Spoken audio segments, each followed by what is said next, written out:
Who will win the NFC in 2021? There are plenty of loaded teams coming to take their best shot at the title of NFC champs this year. The Los Angeles Rams. Going deep. It is intercepted by Jalen Ramsey. The Green Bay Packers. Devontae goes in motion to the right. Quick toss. Devontae's got it. End zone. Touchdown. The Tampa Bay Buccaneers. There's the pass. And there's the catch for the touchdown. Antonio Brown. And the Seattle Seahawks. DK Metcalf. And that's going to be a Seahawk touchdown. Wow. And there are some other teams that could be underdogs to win the NFC, like the Arizona Cardinals, San Francisco 49ers, and maybe even the Cowboys. Who knows? Let's go!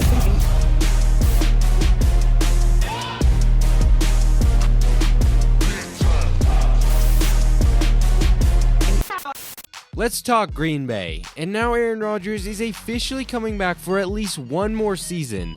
They have to be considered strong contenders to dethrone the Buccaneers, even though the Packers are not coming back quite as strong as they were in 2020, with free agent losses highlighted by All-Pro and heart of the offensive line Corey Linsley, and guard Ricky Wagner, and with David Bakhtiari recovering from an ACL tear and looking to miss a lot of time in 2021. So one of the Packers' biggest strengths in the offensive line in 2020 seemingly is completely rebuilt, with 3 starters gone on week 1, including 2 All-Pros, but they still have the reigning MVP at quarterback, which is huge. They also have another familiar weapon in Randall Cobb, who is coming home, which I'm sure helped appease Aaron Rodgers' attitude. And the defense is remarkably similar to what they were in 2020. The biggest loss is probably Damian Harrison, who they didn't even have for the beginning of the season, because they struggle with the run defense so much. But what do the Packers need to do to be NFC champs? Well, they need to hold the offensive line together. Losing 2 All-Pros is something that shouldn't be taken lightly. A huge part of why Aaron Rodgers was so good in 2020 was because of the Packers' offensive line. They had arguably the best offensive line in the NFL. They also need to figure out how to stop the run, because for years now it seems like they're always one of the weakest run defenses in the NFL. And clearly, they need to be more clutch. Aaron Rodgers is 1-4 in NFC Championship games, and losing another NFC Championship game means 3 out of the last 4 years they've lost an NFC Championship game. Well, what about the Rams?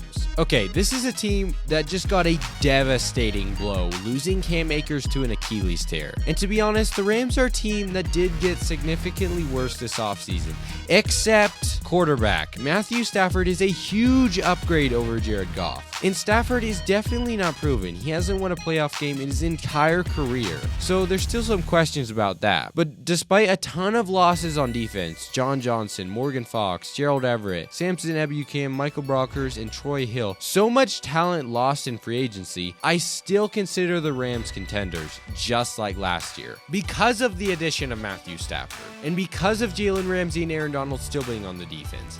And the thing about the Rams is, compared to Russell Wilson, Tom Brady, and Aaron Rodgers, Matthew Stafford is by far the worst quarterback, which is definitely not great, but that's all you can do. It's better than Jared Goff. So what do the Rams need to do to win the NFC? They definitely need to maintain that insanely high-level defense with losing all that talent and the defense coordinator. And can Matthew Stafford in his first year live up to the hype and be enough of an upgrade to offset those free agents and then win multiple playoff games in a row when he's never even won one playoff game? Other teams that are dark horses are the 49ers and Cardinals, and I guess you could say the Cowboys. Alright, let's just start off by eliminating the Cowboys immediately. They have a super old, unreliable offensive line, a quarterback coming off one of the worst injuries possible, a running back who just led the NFL in fumbles, and a defense that allowed 300 rush yards in multiple games. And they had the 32nd overall run defense in the NFL, and they actually got worse. And one rookie linebacker is not going to change that. And it's not like their secondary was much better. The Cowboys are a self-destructive team that is ridiculously top-heavy. The Cardinals, like I've said many times, I do not consider contenders until Kyler Murray and Cliff Kingsbury have a better record than 8-8. It's as simple as that. And the 49ers, to be honest, they just don't know who the quarterback is, and they have a lot of injury questions. The 49ers and Cardinals can definitely win the NFC. I just don't think it's as likely as the Packers, Rams, Bucs, and Hawks. Which brings us to the Buccaneers. So to be honest, I think the crazy playoff run made us forget that the Buccaneers were 9-7 and were very underwhelming in the regular season.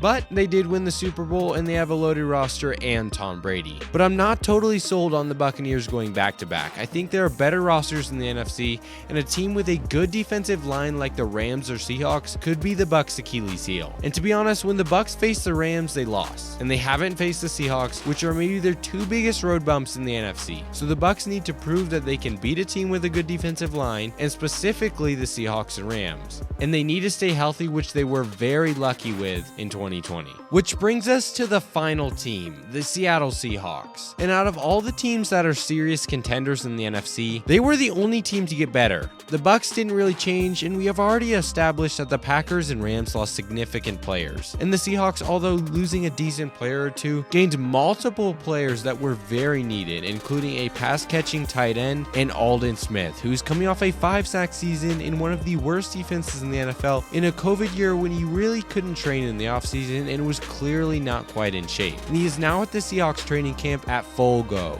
And then there's Carlos Dunlap, who as soon as he was on the Seahawks roster, the defensive line led the NFL in sacks. So honestly, they have a very good chance to compete with the Bucs. So the Seahawks just need to stay healthy and stay consistent, because they had the best offense and best defense in the NFL in 2020 at different times. They were just inconsistent. The defense struggled in the beginning of the year, and the offense struggled to finish out the season. And they need to get a dominant playoff spot. In the last 2 years, in the last game of the season, the Seahawks were still alive for the number 1 seed. They just need to capitalize, and they will be NFC champs. So if we break it up into least chance to win the NFC to most likely, I have to say the Rams are first, because they have the hardest schedule, the worst quarterback out of these teams, and they lost the most talent in free agency. So percentage-wise, I would give them like a 10% chance to win the NFC. Which brings us to the next team, the Packers. And they lost the core of their offensive line. Their team is very clearly not in perfect harmony, and history has proven they are the opposite of clutch. So I give them a 24% chance to win the NFC. Which brings us to the last two teams, the Buccaneers and Seahawks. And to me, these are the two teams that I'll come down to, because they're easily the most balanced. There's no specific blaring weakness in either team. So whatever percentage is left, split it between them.